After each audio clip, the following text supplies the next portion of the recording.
Welcome back to the Day of Souls, as I would like to call it, Souls Days. I'm glad that you've joined me for the second episode. If you really have joined me, maybe I'm just recording this for myself and no one watched the videos. I don't know. I don't care. Here we go.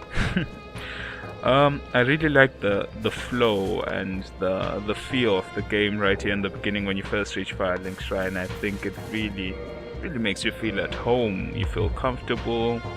You're learning the tits and bits of the game, how to level up, how to reverse your hollowing. Even though it doesn't really explain much, I think it's quite, I don't know, it's quite fun.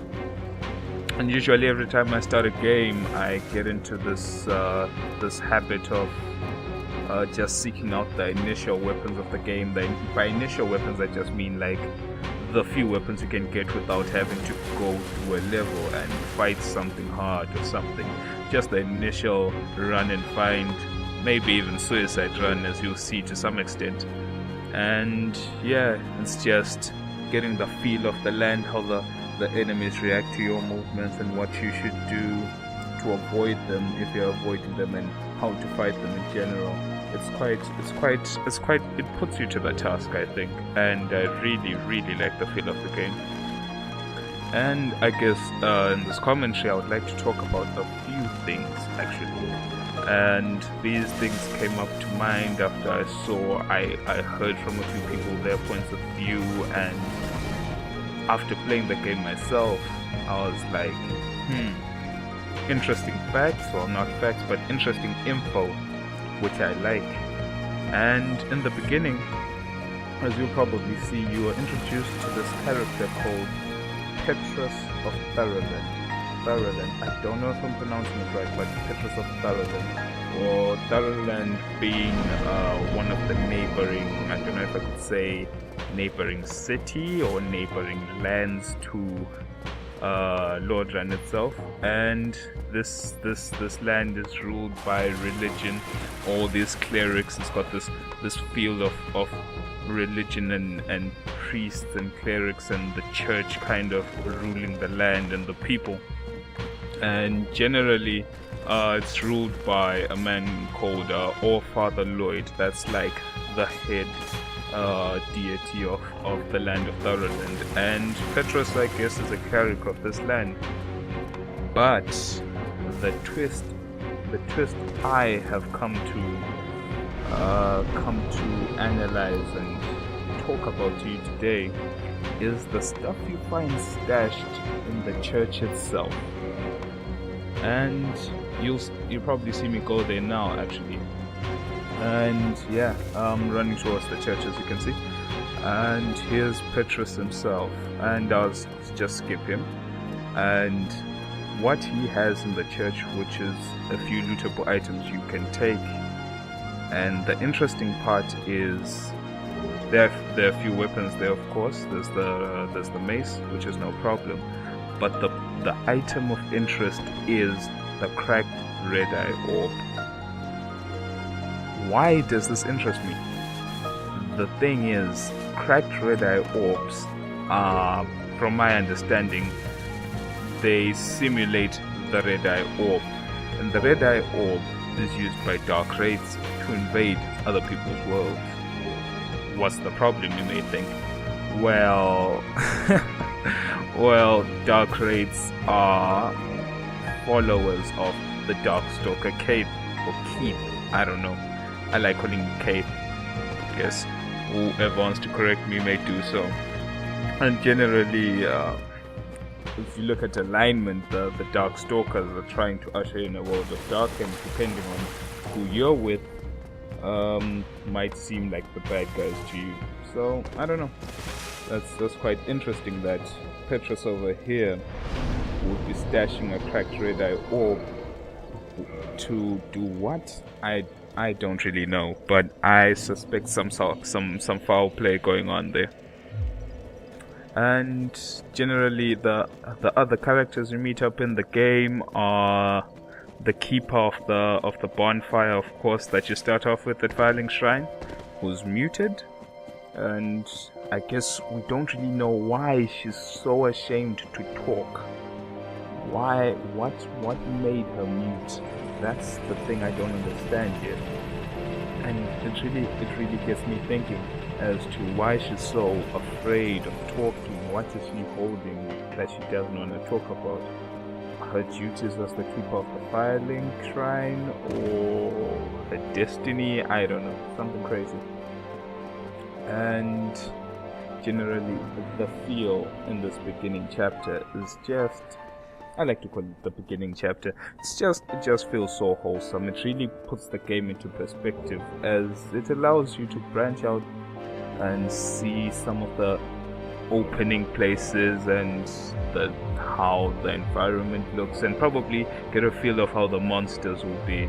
And yeah, I really enjoy this part of the game. I dare say the first few minutes after Firelink Shrine are actually one of my fun times, as you get to pick up the weapons and you get to feel for what you want your build to be. A funny part here in the Valley of the Drakes is I would have advised spending your souls. I don't know why I did not spend my souls, and this is really gonna make me not really happy about this. Not at all. This was a big mistake. But a suicide run's a suicide run. I'm just here for the shield. I don't really mind what happens afterwards. But the sword, grab the shield, and that's all I needed. But really, spend your souls in the beginning. Do not hold them. That was just a stupid mistake by me. I was getting comfortable, and that's pretty much that's the only problem I really had with that part. Something else. There was something else that really caught my mind, and I would really like to talk to you about.